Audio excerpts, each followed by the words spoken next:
তাই চেষ্টা করতেছে যে বাংলাদেশের সাথে ভাদাবো, বাংলাদেশের সাথে তাদের আসলে মূল লক্ষ্যটা কি? কেন তারা এগুলো দিয়ে মানে যুদ্ধ বা একটা বিশৃঙ্খলা সৃষ্টি করতেছে? কি মনে হয়? কি কারণ হতে পারে? কি কারণে যে আগে ছিল প্রধানমন্ত্রী শেখ হাসিনা। শেখ হাসিনা তো বাংলাদেশের একজন মন্ত্রী।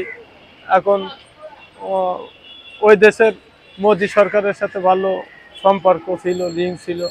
এখন তো উনার বিপরীত ইনি তো এই দেশ ছেড়ে চলে গেল, পালালো। এখন তো উনার সহযোগিতায় যদি যাইতো তাহলে এইটা হইতো না, বুঝছেন। আর উনি তো এই পালেও যাইতো না, সহজে কেউ ছাড়ে? আমার এই রিক্সাটা আমার এখন সহজে আমি কেউ আসি জোর করে নেবে, আমি কি দেব? আমি তো সহজে দেব না। যখন দেব কি, আমি হয়তো আমার কোনো দুর্বলা পয়েন্ট আছে, আমি পারতেছি না, পারবো না, তাই নিয়ে চলে যাচ্ছে, আমিও চলে যাচ্ছি। এই ওর তো সেরকম কোনো লাইন, ওর দুর্বলা পয়েন্ট আছে, তাই তুইও পালাইছে, বুঝছেন। ও তো আর ওরই নিয়েই তো সব, এই এই শত্রুটা তো ওরই নিয়েই করতেছে, আর ওরই নিয়েই হচ্ছে, বুঝছেন। উনি তো আসলে ওই জায়গায় যাই, ওদের সাথে যোগাযোগ আছে, ওদের সাথে যোগাযোগ না থাকি পারে একটা প্রধানমন্ত্রী, আর ওই দেশের প্রধানমন্ত্রী সে খালি যোগাযোগ না থেকে কি এইসবগুলো হয়? ওনার কারণেই হচ্ছে যাতে নির্বাচন না হয়, বাংলাদেশ এলোমেলোই যায়, এরকম চেষ্টা করতেছে, আচ্ছা, এরকম তো হয়। এই ভারতের বিভিন্ন মিডিয়া থেকে বলতেছে যে নাকি বাংলাদেশে যারা হিন্দু রয়েছে তাদের উপরে নাকি মুসলমানেরা না না, এটা তো অত্যাচার করতেছে। আমরা দেখতেছি নিউজে। আমার, আমি তো আমার বাড়ি যশোর জেলা, বুঝছেন। আমার বাড়ি যশোর জেলা। 96 গ্রাম নাম করা আছে, 96 হিন্দু, হিন্দু রাষ্ট্র। তামাইগি এলাকা, মানে 10 কিলো ওই পাশে কোনো আজান শোনা যায় না, হিন্দু সব থাকে, হিন্দু আজান শোনা যায় না। তাও তো আমরা তো মনে করেন যে প্রতিবেশী করলে চলে, 10 কিলো 15 কিলো এই পাশ।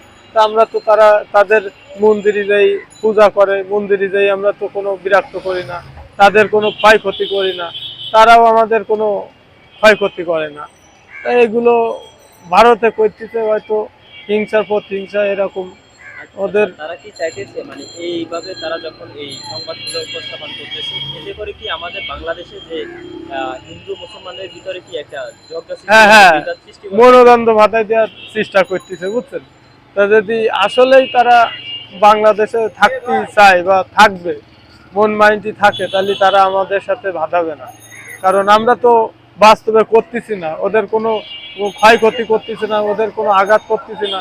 তাহলে ওরা যতই মিথ্যে কথা বলুক, গোপনে গোপনে হয়তো, সবাই তো আর একরকম না, ভালো আর মন্দ আছে, বুঝছেন। ওই ভালো মন্দ আছে, তার ভিতরে বাংলাদেশে এখন যে লোক আছে কি সব বিএমপি? সব বিএমপি না, আর সব আমলিক, সব আমলিক না।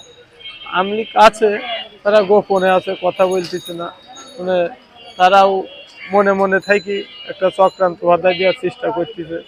এরকম বিএমপিও এরকম, সব তো আর বিএমপি না। বিএমপি যারা আছে, বিএমপি করে ওরকম, মনে করেন যে এই হিন্দুরা ওই ওই কোয়ালিটি, সবাই তো আর বিএনপির ভক্ত না, আর সবাই তো আর আমলিকির ভক্ত না।